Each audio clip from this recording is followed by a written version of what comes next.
Salam.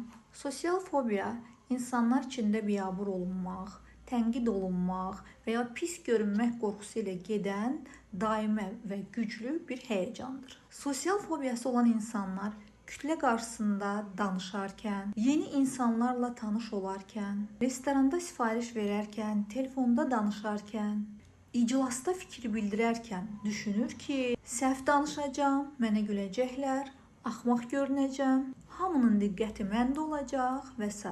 Sosial fobiya sadəcə utanmaq deyil, bədənin də reaksiya verməsidir.